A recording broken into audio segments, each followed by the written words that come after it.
հիմա մտել է իր ամենաբարդ, ամենահոգեբանական ու ամենաէմոցիոնալ փուլերից մեկը։ Եթե սկզբում պատմությունը կենտրոնացած էր ընտանեկան հակասությունների, անցյալի վիրավորանքների ու սիրային գծերի վրա, ապա հիմա ամեն ինչ վերածվել է իրական պատերազմի, որտեղ յուրաքանչյուր հերոս պայքարում է ոչ միայն ուրիշների,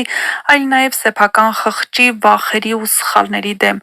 Դիանա Գրիգորյանը սյուժեն կառուցում է այնպես, որ հեռուստադիտողը ոչ մի պահ չկարողանա վստահ լինել, թե հաջորդ պահին ինչ է լինելու։ Ամեն սերիա ավարտվում է նոր լարվածությամբ, նոր գաղտնիքով կամ նոր հարվածով հերոսների համար։ Եվ հիմա ակնհայտ է, որ սերիալում սկսվել է այն փուլը, որտեղ յուրաքանչյուր ճշմարտություն կարող է ճակատագրեր փոխել։ Վերջին զարգացումների կենտրոնում կրկին Ավոյի կերպարն է։ Սկզբում շատերին թվում էր, թե Ավոն պարզապես խորամանկ ու հաշվարկող մարդ է, ով վերադարձել է միայն վրեժի համար։ Նա երկար ժամանակ ստվերից խաղում էր բոլորի հետ, հատկապես Հունանի դեմ։ Նա գիտեր գաղտնիքներ մարդկանց թույլ կողմերը և թվում էր նրա միակ նպատակը Հունանին ծնկի բերելն է։ Բայց հիմա նրա կերպարը կամաց-կամաց բացվում է լրիվ այլ կողմից։ Նկարահանման հրապարակից տարածված կադրերը, որտեղ Աբոն ամբողջությամբ մրոտված է, բառացիորեն պայթեցնում են համացանցը։ Մարդիկ անմիջապես սկսեցին քննարկել հրդեհ է տեղի ունեցել և ամենակարևոր հարցը՝ ով է կանգնած դրա հետևում։ Շատերի կասկածները բնականաբար ուղղվում են դեպի Հունանը։ Վերջին սերիաներում Հունանը գնալով ավելի մռայլ ու վտանգավոր է դառնում։ Նա կորցնում է վերահսկողությունը ամեն ինչի նկատմամբ։ Լեան հեռանում է իրենից, Ինան սպառնում ամուսնալուծությամբ, Գրիշոն այլևս չի ենթարկվում, իսկ Լեոն բացահայտ պատերազմ է անում իր դեմ։ Այս ամենը Հունանի ներսում ստեղծում է պայթունավտանգ վիճակ։ Նա այն մարդկանցից է, ովքեր սովոր են ամեն ինչ վերահսկել, իսկ երբ վերահսկողությունը կորցնում են, սկսում են ավելի ագրեսիվ դառնալ։ Եթե իսկապես փորձ է արվել վնասել Դավիթ պապի տունը, ապա դա արդեն սովորական հակամարտություն չէ, դա ուղիղ հարված է ընտանիքի սրտին։ Դավիթ պապի տունը սերիալում շատ խորհրդանշական տեղ ունի։ Այն տուն է, որտեղ պահվում են ընտանիքի հիշողությունները, ցավերը, կորուստները, այն կարծես վերջին անվտանգ տեղն էր այդ ընտանիքի համար։ Եվ եթե նույնիսկ այդ տունն այլևս անվտանգ չէ, նշանակում է պատերազմը հասել է ամենավտանգավոր կետին։ Բայց այստեղ ամենահետաքրքիրը Ավոյի մասնակցությունն է։ Եթե նա իսկապես եղել է հրդեհի մեջ ու փորձել է փրկել ընտանիքին, ապա սա կարող է ամբողջությամբ փոխել նրա կերպարի ընկալումը։ Շատ հնարավոր է, որ Ավոն վերջապես հասկանա՝ վրեժը ոչինչ չի փոխում։ Նա երկար ժամանակ մտածում էր, որ միայն Հունանին ոչնչացնելով կկարողանա հանգստանալ, բայց հիմա, երբ տեսնում է այս ընտանիքի ցավը, հնարավոր է առաջին անգամ իրական պատասխանատվություն զգա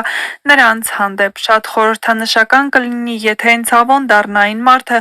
ով վտանգի պահին առաջինը կփորձի փրկել բոլորին։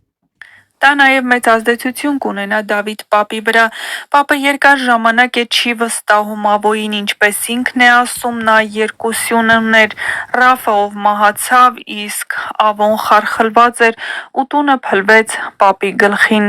Նրա համար Ավոն կապված է իր կյանքի մութ էջերի հետ։ Բայց եթե պարզվի, որ Ավոն կյանքը վտանգի տակ է դրել ընտանիքը փրկելու համար, ապա պապի վերաբերմունքը կարող է փոխվել։ Լեոյի համար նույնպես սա կարևոր շրջադարձ կլինի։ Լեոն հիմա հոգեպես շատ ծանր վիճակում է։ Նա պայքարում է սիրո, ընտանիքի ու արժանապատվության համար, բայց կարծես ամեն կողմից հարվածներ է ստանում։ Լեայի հետ հարաբերությունները շարունակում են բարդ մնալ, Մանանի հետ կապը թուլացել է, իսկ Հունանը դարձել է նրա կյանքի ամենամեծ թշնամին։ Եթե նա տեսնի, որ Ավոն իսկապես փորձում է օգնել, գուցե առաջին անգամ սկսի նրան ընդունել։ Միևնույն ժամանակ շատ կարևոր զարգացումներ են սպասվում նաև Մանանի գծում։ Մանանը տեղափոխվել է Գրիշոյի տուն, բայց նա դեռ ամբողջությամբ չի հասկանում, թե ինչ աշխարհ է մտել։ Նա կարծում է, որ գնում է սիրելի մարդու մոտ, բայց իրականում հայտնվում է Հունանի վերահսկողության տակ։ Երբ Հունանը Ինային խոստովանում է, որ համաձայնել է այդ ամուսնությանը, որովհետև Մանանն իրենց աչքի առաջ կլինի, շատ բան պարզ է դառնում Հունանի համար։ Մարդիկ հաճախ պարզապես գործիքներ են։ Նա Մանանին տեսնում է ոչ միայն որպես որդու սիրելի, այլ որպես միջոց վերահսկելու մյուս ընտանիքը։ Սա շատ վտանգավոր իրավիճակ է Մանյանի համար, որովհետև նա կարող է հայտնվել մի տան մեջ, որտեղ իրեն անընդհատ օգտագործելու են հոգեբանական խաղերի մեջ։ Գրիշոյի կերպարն էլ հիմա շատ հակասական փուլում է։ Մի կողմից նա իսկապես սիրում է Մանանին, դա արդեն ակնհայտ է, բայց մյուս կողմից նա դեռ Հունանի որդին է, ամբողջությամբ չի ազատվել հոր ազդեցությունից։ Հենց սա էլ իրենց սիրո ամենամեծ խնդիրն է։ Մանանը չի կարող մոռանալ, որ այդ ընտանիքը կործանել է իրենց կյանքը, իսկ Գրիշոն չի կարող ամբողջությամբ հրաժարվել իր ընտանիքից։ Այս ամենի ֆոնին ամենամեծ ռումբը շարունակում է մնալ Ռաֆի մահվան գաղտնիքը։ Ավոն արդեն ակնարկեց, որ կարող է իմանալ ինչ է իրականում տեղի ունեցել հունվարի 6-ին, իսկ հեռուստադիտողները շատ լավ հասկանում են, որ եթե ճշմարտությունը բացահայտվի, ամեն ինչ կփոխվի։ Եթե Դավիթ Պապն իմանա, որ Ռաֆը մահացել է Հունանի հարվածից, դա կարող է ամբողջությամբ կոտրել նրան, չնայած Պապը նույնիսկ չթողեց, որ Ավոն խոսի։ Երբ ճշմարտությունը բացահայտվի, Լեայի աշխարհը կարող է ամբողջությամբ փլուզվել։ Նա առանց այդ էլ ծանր է տանում հոր մասին բացահայտումները, բայց սա արդեն այն ճշմարտությունն է, որից հետո շատ դժվար կլինի վերադառնալ նախկին հարաբերություններին։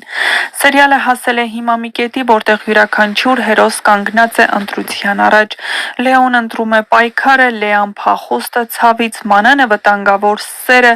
Գրիշոն ընտանիքի ու սիրո միջև ճանապարհը։ Ինան ընտանիքը փրկելու վերջին փորձը, իսկ Հունանը ուժն ու վերահսկողությունը, նույնիսկ եթե դրա պատճառով կորցնի ամեն ինչ։ Գոյամարտի ամենաուժեղ կողմը հենց այս է։ Այստեղ ոչ մի կերպար ամբողջությամբ լավը կամ վատը չէ։ Բոլորը կոտրված մարդիկ են, ովքեր փորձում են ապրել իրենց սխալների ու կորուստների հետ։ Առաջիկա սերիաները խոստանում են շատ ծանր ու պայթունավտանգ զարգացումներ։ Արդյոք իսկապես հրդեհ է եղել, ով կփրկվի այդ դեպքից հետո,